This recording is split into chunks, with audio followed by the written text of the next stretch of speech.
What it do, homies? We are here with some more Max0r. This time we are checking out the Red Dead Redemption 2 situation is insane, which is insane because I did not know there was a Red Dead Redemption 2 situation. So I'm ready for my mental to get absolutely wrecked. Let's go ahead, shut up, and turn it up. Driving. You know it, you love it, we do not condone it in any way, shape, or form. No matter how funny it looks, I am neither encouraging my viewers to booze nor to cruise. But I am going to commit several felonies that have not been invented yet. Red Dead Redemption 2 is the greatest drunk driving simulator that I have ever played, with a funny cowboy game attached to it. And I've got to say that compared to the various liquor laborings and inebriation transportations, that the cowboy part is pretty alright too. Taking place in one of the most massive, beautiful, and fleshed out worlds in gaming, with the greatest protagonist I've ever experienced, the greatest villain I've ever seen, and the most hated villain I've ever seen, if I have only played one singular video game.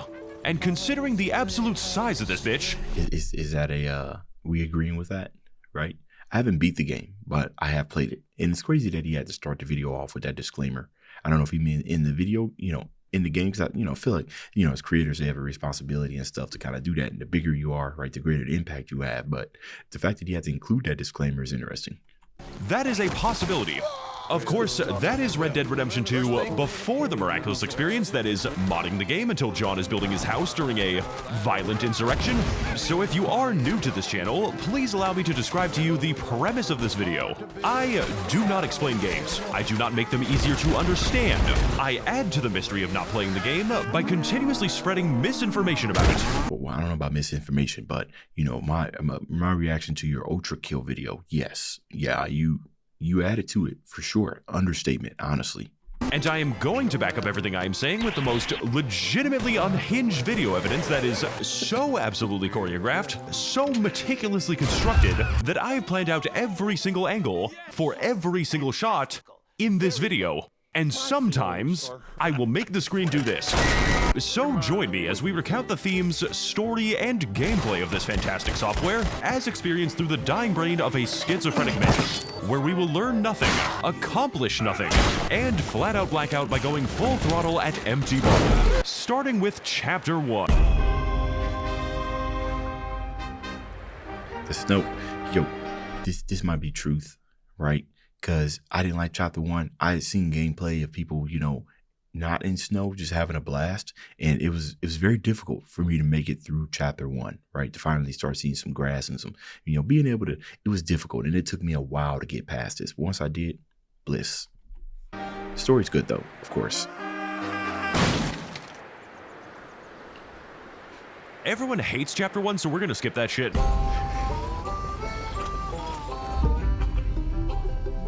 Here we go. Are you kidding me? You drive a wagon before? Ah, I broke the goddamn wheel. Flying down from the tutorial in a completely random direction, the gang finds themselves in the beautiful, wide-open countryside of New Hanover, representing new opportunities, green pastures, and a fresh start for all the kidnapping and murder that we have intently planned on fitting. I can see absolutely no consequences for this, as Dutch is a very stable man. Hello, Dutch. Plan. What? Money. All right, Dutch, I'd follow you unquestioningly for several years. To emphasize our newfound freedom from the parasitic authorities, haha, look at this guy, he's trying to fund Social Security. The game offers us a great deal of discretion, allowing us to terrorize the public with various methods hitherto unknown by quantum mechanics. And if I decide that I want to sit here for 2 hours and smoke 500 cigarettes, then it is my God-given right to do so. The founding fathers died for this shit, and now so will I. For an example of just one night I had in the town, I dragged a man through a river of human shit, antagonized random dudes on the street, entered the saloon, got absolutely plastered on gasoline, got into a bar fight, lost in a bar fight, quickly made an exit by flying through the window, and discovered the amazing risk-free joys of drunk driving. This is not an endorsement of dangerous behavior, as the beer actually improves your driving skills. 80% of crashes are caused by sober drivers. But what makes Blue Dude Bamboozle, Green Fiend Reconvene, Yeller Feller Endeavor, Black Sack Get 'em Back, and Turquoise Purloined Embroiling 2 into a I'm sorry, the 80% of the crashes caused by sober people. See, now I need to know the actual statistics. I imagine that that's probably high, right? Rush hour and stuff like that. The statistics probably not 80%, but That's just a crazy fact that I feel like is like no duh, but Really fun series of games that I will be cutting between at random intervals is the fact that public harassment in this world is not only entertaining and morally justifiable, but is in fact extremely profitable, as about 90% of all minor altercations will end in a gunfight, making the ensuing murder and kidnapping a reasonable act of self-defense, and giving me the obligation to ensure their property is returned to its rightful owner, exactly as the Founding Fathers intended. Speaking of being highly profitable and courteous to our fellow man, if you happen to be a big fan of the root of all evil, then this is essentially the perfect software, as all gameplay mechanics, story, and general premises in this game revolve solely around the acquisition of money, making this possibly the most realistic game ever set in America. You can make money by exploring the map. Actually, never mind. Don't do that. It's a little snowy out here. Committing highway robbery, that never actually works. Committing highway murder, riding into a ranch and skinning every single animal. Slowly. Old MacDonald fucking had a farm. Details are crazy. Turning into a bird and asking people for seeds. Robbing a train. Evading the pursuing gang stalkers. Stealing the entire train. And reminiscing on the beauty of America's once fabulous high-speed rail network. As well as helping numerous individuals, actively begging the player for a taste of delicious lead. But by far the most efficient way to make money is also the avenue by which you spend.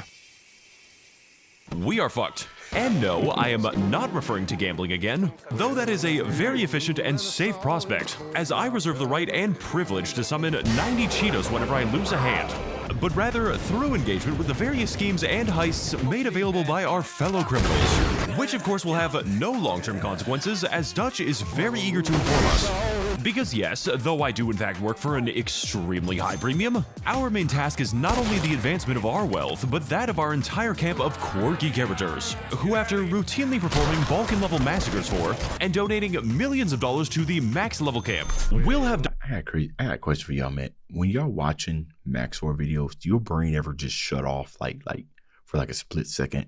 You know what I mean? Because there's just so much going on. I just had that moment where my brain was just unable to process information for you know what I mean? It is very tough watching this all in one go without taking a couple of pauses, right? For those of you that are able to just watch it in all one go, you're superhumans. There is no other explanation. Dutch turn around and tell me that we need to do just one more score, and that he needs just a little more money, as he has spent the entire camp budget on fucking candles. Someone who is good at the economy, please help me. My plan is falling apart. Well, Dutch, have you tried not spending so much on candles? The candles are a key part of my plan, Orchard, and I find it disrespectful that you're bringing them up again. Frankly, Black Lung, I don't think I can see enough around here. Like, I would appreciate it if you fucking killed yourself. As you can probably tell by this point, the only thing more batshit than the basic gameplay is the advanced gameplay. Moving from location to beautiful location and chronicling the story of the Vanderlyn gang as they literally cannot stop killing people. Or most accurately, cannot stop ordering you to kill people specifically.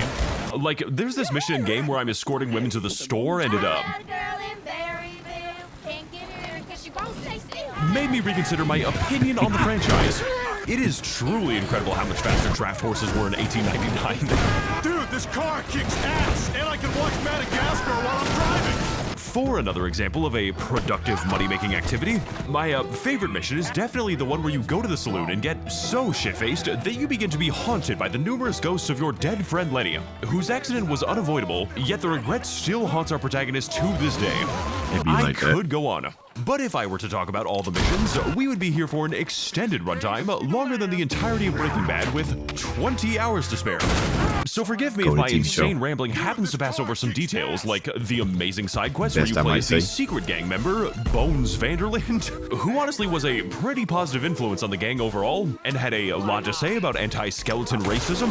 And I know this is going to piss off a lot of my viewers, but these guys deserve reparations, and my channel is no place for the calciphobic. Rather, we are instead going to focus on the overall story of the gang and how it closely parallels the failure of the nation once known as America.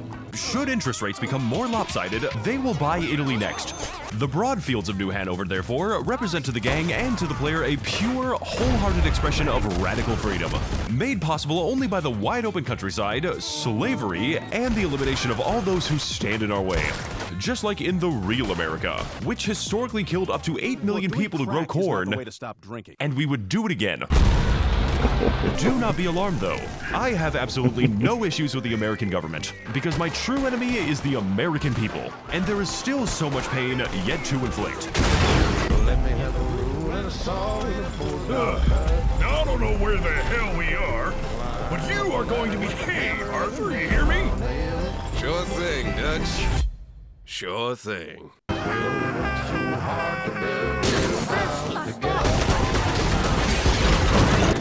Bro, was that a mod? That gun going crazy. Son of a bitch! Damn it! Must be. That man shooting cannons. It's crazy. Taking every oil wagon I can get. Done. So after a laborious moving process involving the careful transportation of the women and children, we find ourselves exploring the wonderful, peaceful civilization of the state of Moyne. Meaning, of course, that I am blessed with the unique opportunity to discuss the topic of race relations in the post-Vellum South. A task which was apparently so hard for the devs that they simply set all plantation workers to be white people, so as to bypass the issue entirely. You will be working on your own land, you fucking Yakubian Nah, bro. Just tell it as it is, man. Come on, man. Just tell it as it is. You ain't gonna fall no fault with me, right? Can't change history. Tell it as it is. I know there's probably a mod that changed it. He said, wait a minute. This ain't realistic. But we here on the Max0r channel are not ones to sugarcoat real history, nor are we going to disguise the horrors sadly inflicted on the skeleton race. This being said, I can completely understand, as a historically accurate Arthur Morgan would in fact be throwing the hard R faster than he throws his bullets. Arthur, can you explain what the hell you just did to me? Well, Dutch, I just don't understand why I can't say it. I mean, Lenny says it all the time. Can't say that word in camp, Arthur. It's just not our word, okay? You're gonna have to trust me on this one.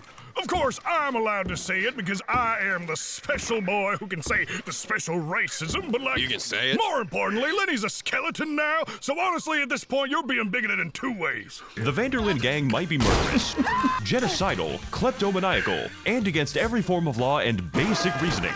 But we are not going to do a hecking racist Reno, and you will be forced to play the side mission where Bones and Lenny form a unique relationship of racial solidarity in opposition to the ruling capitalist class, and Arthur is just kind of like, you know, I feel pretty oppressed too with all the police chasing me, and Bones just kind of responds with, I'm sorry, Arthur, but you just wouldn't understand. Now, up until this point, I have been disguising a few important gameplay mechanics from you, which are all very important steps for Orchard to be Red Dead Redeemed or something. I wouldn't know, I didn't play the game, all this footage is from my secret evil twin. Starting of course with your health, representing the ability to get shot, which is restored by intentionally getting hit by small bullets so that you eventually build a resistance to big ones. Your stamina, which is restored by stealing the food and cocaine present in unattended houses. And most interestingly, the Deadeye meter, representing your ability to kill everyone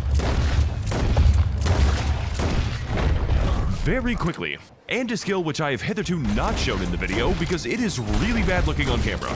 Unusually restored only by copious amounts of drinking and smoking. Which means that yes, drinking is not only used for the arduous task of vehicular operation, but is also a core gameplay mechanic, utterly vital to the flow of combat, and necessitating the vast majority of my dad's income when I was 7 years old. Did he come Although back, you though? can't really blame the guy since there are 13 different ways to drink alcohol in this game and 0 ways to drink water. I mean, I know this is back in the day. 10 cents, right? Compared to, you know, ooh, man. Speaking of not drinking any water and rapidly filling my stamina bar. And I don't even know if that's, like, a little accurate. You know what I mean? Like, back in that day, is that how much it costs? I need to look that up. One of the best and most effective ways for Arthur to boost his endurance is the consumption of a special item known as Gamer Supps energy drinks, which has this really cool mission about it where Arthur and Hosea offer the people of Rhodes various unique flavors of energy at only 40 cents per serving. I like how he's weaving this in. Okay, everyone shut the fuck Nice. up, causing the local townsfolk to clamor into the video description where they will use code Max0r with a 0 for 10% off all products, featuring a wide assortment of delicious energy flavors such as the Chug Juice, Guacamole, Gamer Fart 9000, and Grandma's Ashes, which are all, of course, real flavors that you can actually buy, filling the local populace with so much energy that they enter a transcendent state of productivity known as getting fucked up on the subs, and attracting the attention of the local authorities at the presence of such criminal deals. Hundreds of people may be dead now, but that is how I keep the price low.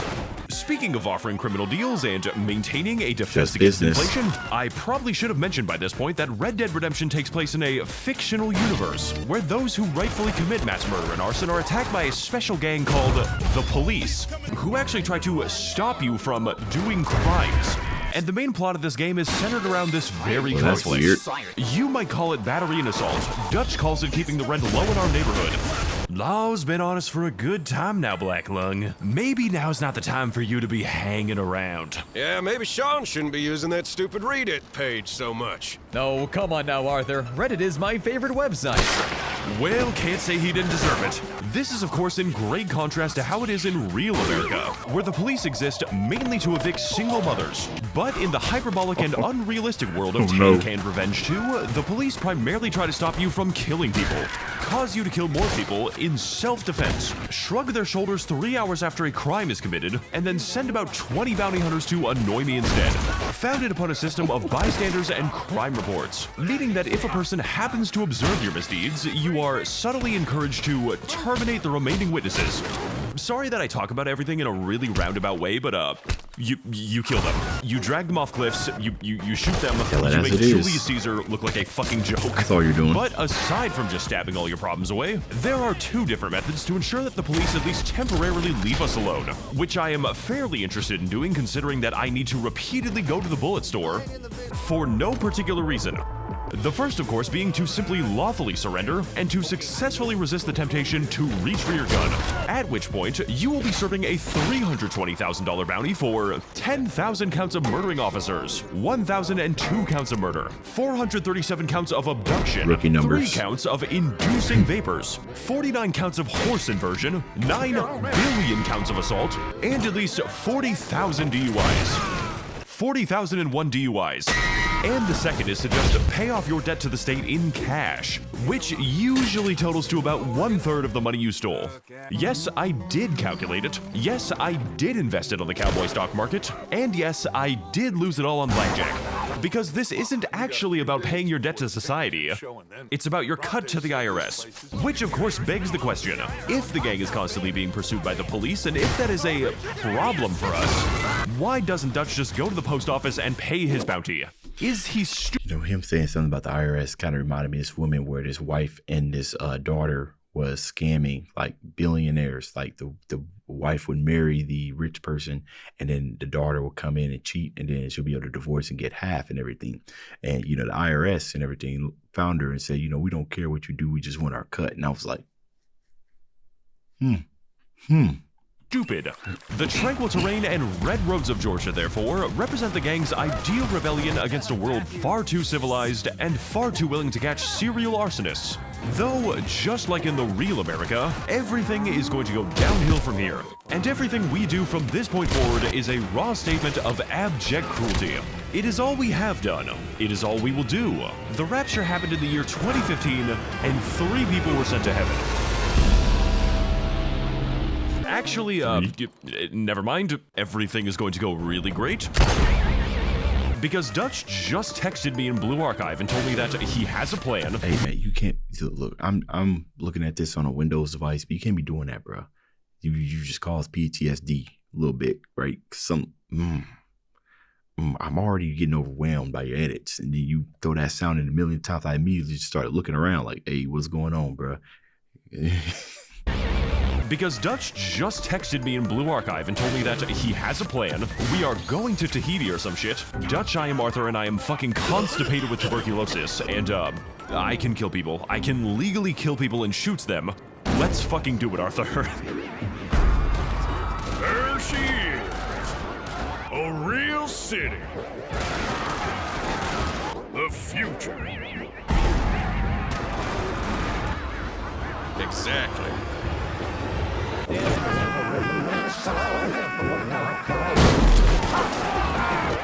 What is this music?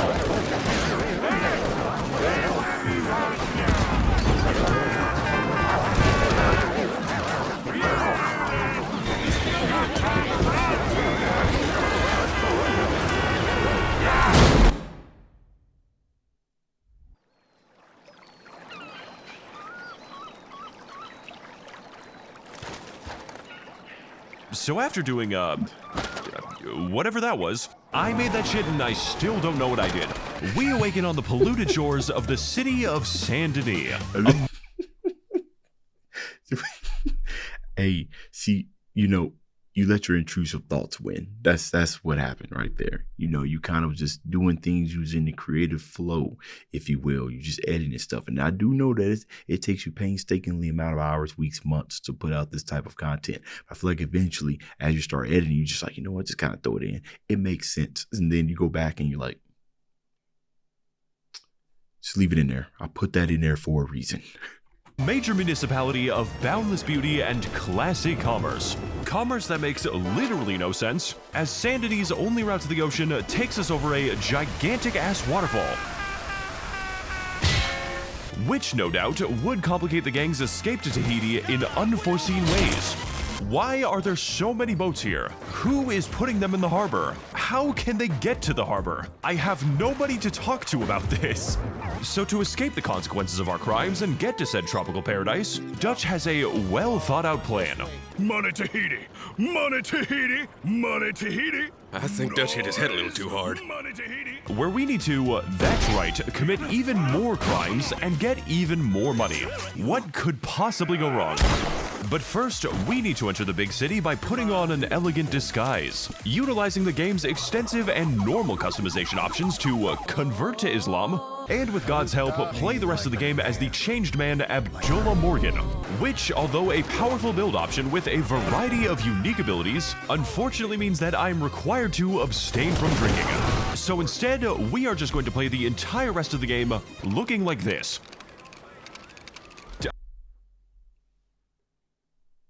Electric Callboy, right? It's without the beard. Looks like one of the members. Yeah. Okay. You could have just hit that. This is entirely for gameplay purposes. The Pinkertons are simply very unlikely to see this and conclude that probably we got the moves. I think that's the one where they had that haircut just without the beard, but I see the vision. That it is human. Someone send the police after me because this shit is an actual crime. Now, other than role-playing as a recent escape from the Saint Denis Zoo, there are many new kinds of entertainment which we can seek in the heart of the big city, such as one, perhaps even two types of gambling and antagonizing the women's suffrage movement for some reason. But if we are desiring the true urban experience, there is no better place to be than the local theaters containing a myriad of impressive vaudeville shows, featuring fire-breathing dancers, exquisite comedic routines, 2250 rabid grizzly bears, and a musical performance about the existence of the telephone. Damn, that shit is gas. Finally capping off with an act in which the performer asks you to shoot him, and then gets mad when you shoot him, as well as enjoying the novel and unusual Nickelodeons where the eunuch film pincher cuts his images very quickly. I'm really excited for the new movie, I say with excitement. Little did I know, it would be a feature. A creature feature. Featuring the creature. Though my personal favorite component of the American city experience would be catching a terminal illness and then going into permanent medical debt for it, which, as we all know, was the ultimate goal of the founding farters. Really, Red Dead Redemption 2 is just a game that is absolutely brimming with a frankly unnecessary amount of detail. So much so that it can sustain an entire YouTuber ecosystem whose job it is to point out things that are in the video game. And yes, while I might be a little bit guilty of that, the difference with my channel is that my videos are puzzles where you try to find the correct information. Like, for instance, did you know that in Blue Dude Bamboozle 2... You know what? That's factual, actually, because there are times where I've watched videos by Max0r, and, you know, sometimes his ability, and of course the voice actors of people that he brings on, it just matches the scene so well that I have a hard time figuring what's in-game dialogue and it's not. So, and he does a very good job at that. So yeah, especially if you've never played the game before. Even if you have played the game, you're like, did he really say that? It fits so well. In the mission where Sean dies, you will notice that his horse is missing. This is a subtle nod to the fact that in just a few moments, Sean's brain will also be missing. Did you know, if you happen to shoot a shopkeeper in the face, they will appear again with a large bandage but still serve you? This is a subtle reference to the fact that they have forgotten us as a consequence of the brain damage. Did you know horse testicles do in fact shrink when cold? I do know that. That is actually in the game, and I will not show you it. Can we do the next fucking joke, please? Did you know that if you shoot Javier, stab Dutch, cannonball Strauss, burn Sadie with a Molotov, drag Micah off a cliff, explode Ms. Grimshaw, tie up Lenny, punch Mary Beth into the atmosphere, drag Hosea from a horse, throw an axe at Abigail, give radiation to Kieran for being a Hibernian, perform a duel against Jack, drown Pearson, run over Bill with a stagecoach, and insult John in front of his family, God, look at you fools. John will be very mad with you.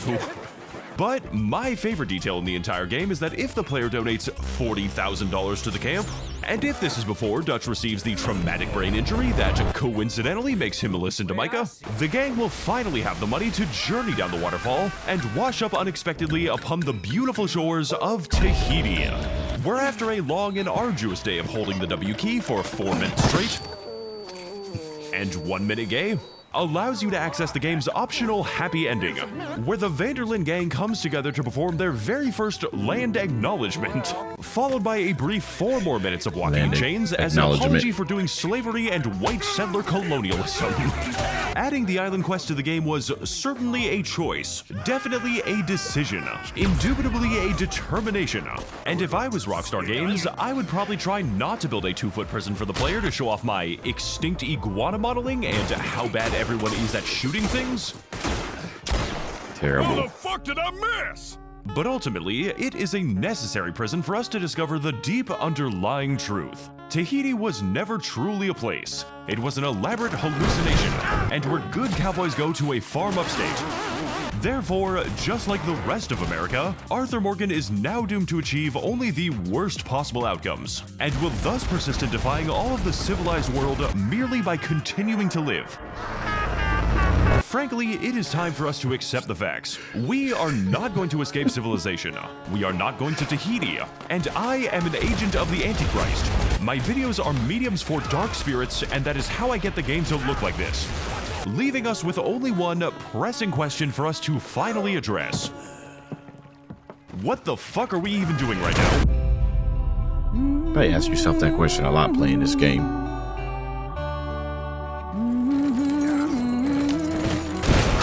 So after playing for 2 hours inside of the definitely optional side quest that definitely takes place in Tahiti, Arthur Morgan returns to the accursed land of America with a new, optimistic outlook on life and the universe, leading him to retire from the outlaw life in order to pursue his true passion of stalking and killing innocent animals. And with an excessive 234 different species, each with their own excessively long skinning animation which the developers worked very hard on, so please watch the entire thing. We will not let you skip it. Each kill is a digital blood sacrifice to Satan himself. There is certainly a lot of hunting to be done, and a lot of places to travel in the meantime, such as in the gleaming forests of Roanoke Ridge, where we bravely fought 10 to 20 copies of Jack. Oh, Arthur. I was just starting to dream the silliest, softest of dreams. I miss you. In the dank swamps of doing Bayou an ass Noir, where I was killed and eaten by many alligators. In the sunny plains of West Elizabeth, where we extincted the last remaining buffalo, dooming us to interminable environmental collapse. In the beautiful vistas of Big Valley, where we shot at the hordes of perfidious Irishmen, an invasive species not native to this area. And in the deserts of New Austin, in the year of 2010, my dad bought a game for me called Red Dead Redemption 1, wherein I refused to play the actual game because I was too busy slaughtering and skinning all available farm animals in a 10-mile radius. Not to sell their skins, mind you, just for the love of the game. Which I did beautifully and elegantly for the next 5 hours, until my dad told me that in order to keep playing the game, I had to stop doing that. And as Arthur traveled all across these United States, meeting numerous people and killing numerous more, he dwelled on all of the things that had brought him to this moment, and realized with an uncomfortable clarity that this was stupid, that no matter how many crimes he committed, no matter how much money he donated, it was never enough to satisfy Dutch's insatiable need. An insatiable need to buy more candles. And the more that Arthur gave to him, the more candles he always seemed to acquire. All the while, the man standing behind his shoulder, the man who fed into his worst impulses and darkest fears, was not the brightest wick in the candle store. And as Arthur gazed into the fireplace, wondering how he could have been so blind, and how he could be left in the dark for so long, as if a bright candle had just illuminated his darkest night, he had finally come to the realization that he alone had the power to end this vicious cycle, and that he alone had to put a stop to it once and for all.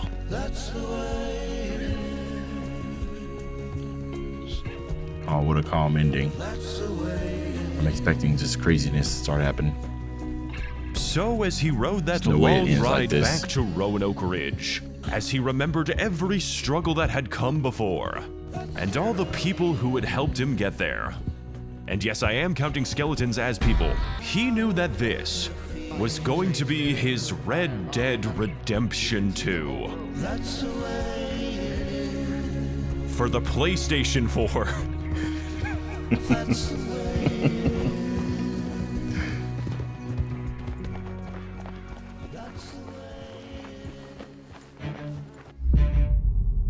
Hurry! A lot of candles. Hurry! We just got plenty of time, Micah. Time to discuss our finances. Black Lung, you're back. Hooray. That is quite a bit of candles, Dutch. No doubt expensive.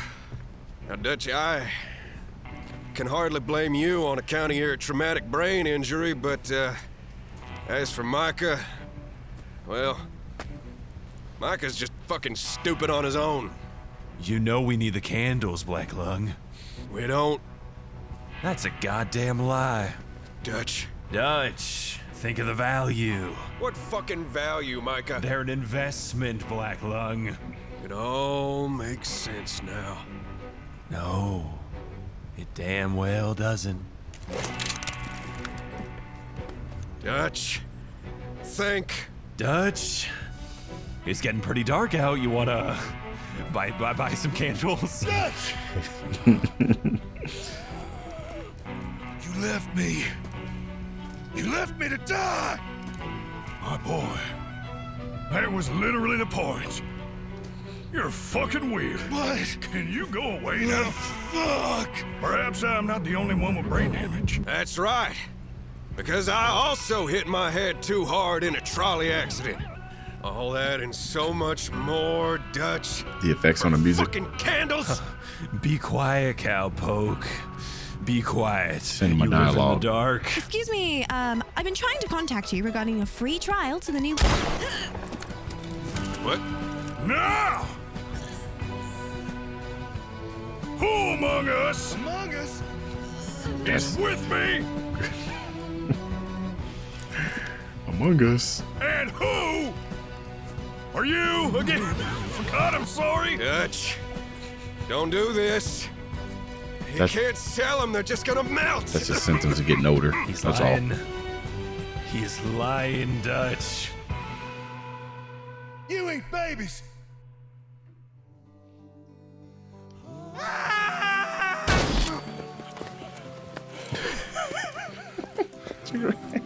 Come on, Arthur. Tahiti's just ahead. Triggered the cutscene like that. No, I ain't taking directions from a deadbeat. Come on. You go. Arthur, I told you I'd get to my child support payments after we got out of this mess. I love you, random side character that I just met today.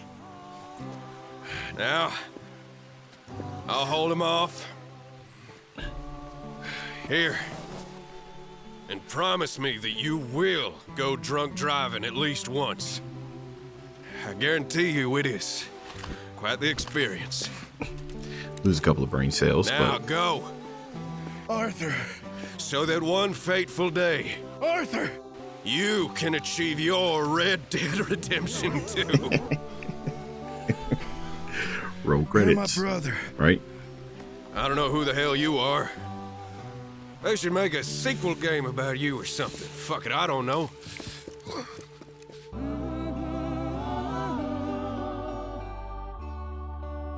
Hey, partner, I got a headache. You got some ibuprofen?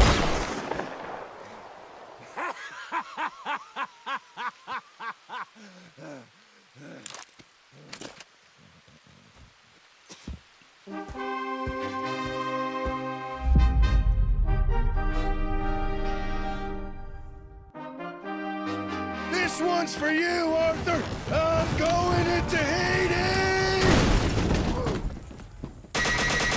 Hey there guys, it's me, side character Max0r, out here building John's house during the middle of an actual riot.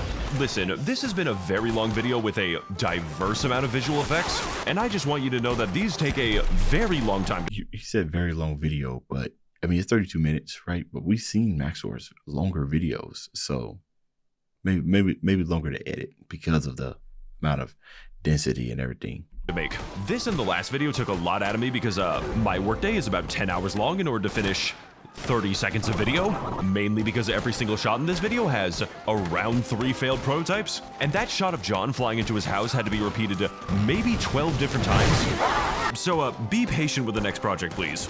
I could just be making slop right now, but I choose to make garbage instead. And on that note, a big thank you to all the people at my Patreon, who are the only reason that a video like this can be made in the first place. And if you want to fund the creation of further questionable endeavors, the link to do so is in the description. I am still working on creating Max0r merchandise, but again, I am one person, and this video has basically put me on the edge of a mental breakdown. As always, more insane gacha game content to come, and I hope that all of you have a very lumbago Tahiti or something. Fuck it, just play this game already. You know, there are tiers of creators when it comes to, YouTube and everything. Like, I forgot what the tiers are, but you got like your god tier creators, right? Like Max0r, Russian Badger. I'm gonna go ahead and throw CJ the Champ in there, right? Who they don't release that often. They release like monthly, if that, but the quality of their videos is always like super massive and everything. And I got nothing but respect, right? Because like you said, it's just him, right? He's just in there and he's completely dedicated to the craft. I imagine there's probably many times where he started editing and he was just like, man, I don't know. But he continues doing, he's been doing it for such a very long time. So I do appreciate the high quality stuff that you give us. Even if sometimes I can't follow, I know that it was made with blood, sweat, tears, and some other things that I probably shouldn't say because of YouTube terms and conditions. But anyways, Dave's out.